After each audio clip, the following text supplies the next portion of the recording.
Hello everyone and welcome to Boxes of Comics. I am your host, Chase Higgins. And if this is your first time watching us, go ahead and hit that subscribe button that's down below and leave some thumbs up. Why? Because we're an awesome YouTube channel that talks about boxes and of comics. That's right. So, go ahead and subscribe and hit that like button if you have not already. Today's video, we will be talking about my Web of Spider-Man collection. As you may know, we already have a Web of Spider-Man video. So if you haven't seen that, go ahead and make sure you check that one out. It's under our playlist, and I believe it's under a collection update playlist, or it could be under a full runs playlist. I'm not sure which one. But today, we are talking about how we have now completed the run. That is right. We have every single Web of Spider-Man. So, let's get into it after this. Boxes of Comics presents Web of Spider-Man. Boxes of comics. Boxes of comics. Boxes of comics. Boxes of comics. Boxes of them comics. Boxes of comics. Can't play the music 'cause of copyright. Boxes of comics are pretty cool. Boxes of comics. Boxes of comics. Boxes of comics. Boxes of comics. Boxes of comics. Boxes of comics. Boxes of comics. Boxes of them comics. Boxes of them comics.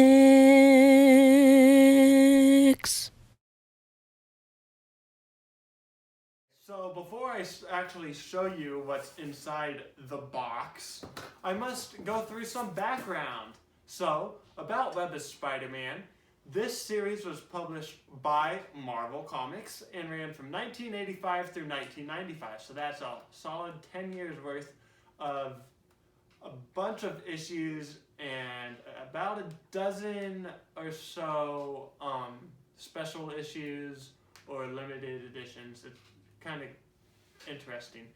So this series also had a volume 2, but that did not come out until 2012 and was only 10 comics, if I believe so. And it wasn't the same plot as the original, so I didn't want it. I just took the original. The series was written by Louise Simonson, who had also worked on Power Pack, X Factor, New Mutants, Superman, The Man of Steel, and Steel. So that kind of gives you a bit of background about what is going on and where this idea of Web of Spider-Man came from. So let's show you the full collection. Okay, so now I'm going to show you guys some of the books from this Spider-Man collection. For my collection, I recently completed it and am excited to share with you my whole run of the 126 books plus 10 annuals. Although that might not seem like a ton of books to have, in order for me to get good copies, I probably spend between $3 to $5 a book unless I find a great copy in the dollar bin at my local comic shop, which is pretty rare. Along with getting them from my local comic shop, I also had to get between 5 and 6 from eBay. I'm not sure how many. There were a couple more expensive and first appearances that my local comic shop didn't have, so I had to go to eBay. But so here's issue number 1. This is one of the very first ones that I got. It's from Amazon. It was $20 and it was in really good shape. Not quite white pages, but there were some white pages in there. Very good copy, so I thought that was pretty cool. For those of you that don't know about my history with Spider-Man and Web of Spider-Man collection, Spider-Man is one of my personal favorite superheroes from both DC and Marvel. And I started to collect Web of Spider-Man in middle school because it seemed like an easier run to collect than The Amazing Spider-Man and Spectacular Spider-Man. And it's a series in which I know that I could get all the books and have a successful run without any problems of missing issues and not being able to go back, or taking a break and then having missed a lot of different issues. Here's issue 3 where he's fighting the Vulture.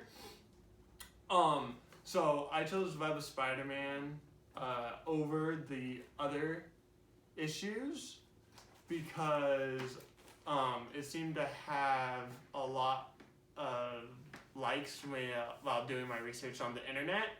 So far I'm enjoying it. I haven't read all of them, even though that I have all of them. I've got about 3 left, and they're all annuals. So the story without the annuals is really good. There are runs in which there are story arcs, like you have one where Betty Brant gets kidnapped and Spider-Man needs to save her, and that goes between 4 or 5 issues, and then it makes a whole story, which is really good. So that's pretty cool. I'm not sure if I'm gonna collect another Spider-Man run after. Right now I'm gonna focus on X-Men, Jim Lee 90s run. I have 90s Fantastic Four to collect, and then I think I'm gonna go after New Mutants. I'm not sure about that one, but I know 90s X-Men and 90s Fantastic Four. And then I might move on to DC and get some Batman, some Aquaman, Justice League, Superman. But I can for sure say I truly enjoy the characters that are in this book. And now I've got some pieces of comic book history because it's a full run, and I think that's pretty cool. Let me see if I can find you some cool covers, because there are. That one's pretty cool because it's got Spider-Man in his spider armor, and it's got the really cool green background, but then you see Spider-Man and he like pops off the page because of it. So I think that's pretty cool. And overall, this series was very enjoyable, even though there were some issues that I felt like were just fill-ins and didn't really make sense for the overall story. But definitely, I would say out of 5 stars, I'd give it 4.5. And yeah, I really enjoy this Spider-Man run. Spider-Man is one of my favorites, as I have said before. And I think this run does the character justice. So that's really all that I have for my run and what I think about it. But let's wrap it up and see what you guys think about it. Okay, so I hope that you guys enjoyed my video and that you found Web of Spider-Man informative and maybe a series that you were thinking of collecting, but you were on the fence, and this video kind of showed you what to expect. And ooh, this one's got Ultron in it. So that's pretty cool. There are annuals that do have special characters, which I think is really cool. So that one's got Ultron, Iron Man, Spider-Man, and Black Panther on the cover. So that's pretty cool. But overall, this series is one of my favorites, and I can't wait to start collecting another Spider-Man run. I don't know what that is yet, but I know that when I do, it's going to be pretty good.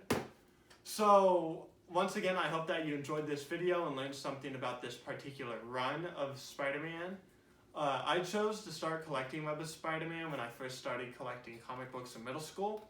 And the reason I chose Web of Spider-Man was because Spider-Man is my favorite character, and Web of Spider-Man just seemed like a good short run in which I could collect all of them.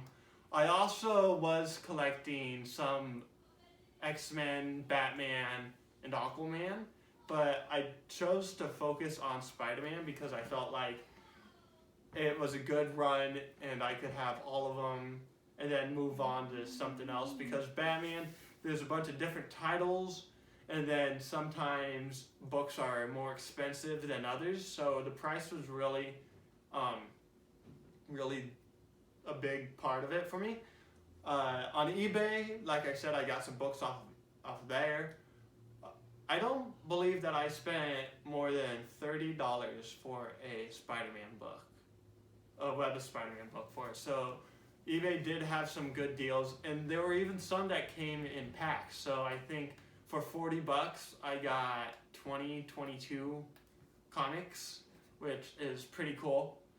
And I had a lot of fun reading this run, and that makes up the majority of my collection now, because it's a full run. Yes, I do have some X-Men, some Aquaman, some Batman, but those are probably 7, 8 issues at most. But I'm working on building all those out, and hopefully I could have 3 Marvel series, which is Web of Spider-Man, X-Men, Fantastic Four, possibly New Mutants. I know I'm not going to be able to get the one with Deadpool. I think that's number 99, because that one's very expensive. But if I do X-Men, Fantastic Four, Spider-Man, that makes 3 full Marvel runs. And then I could do some Batman, Aquaman, Superman, and maybe Justice League, and have that be 4 DC runs. So that way I've got a little bit of everything. And then after I'm done collecting those runs, I'll just pick up different books that pique my interest. So those are my plans for what I'm gonna do with completing my comic runs.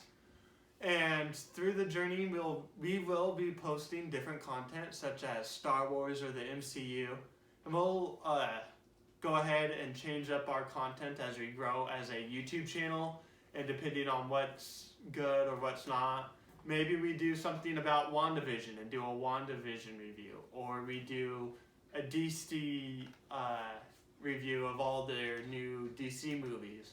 We're not sure where we're going to go after we're done with Star Wars and finishing up the Marvel Encyclopedia now, but we'll see what happens. And once again, I hope that you enjoyed this video.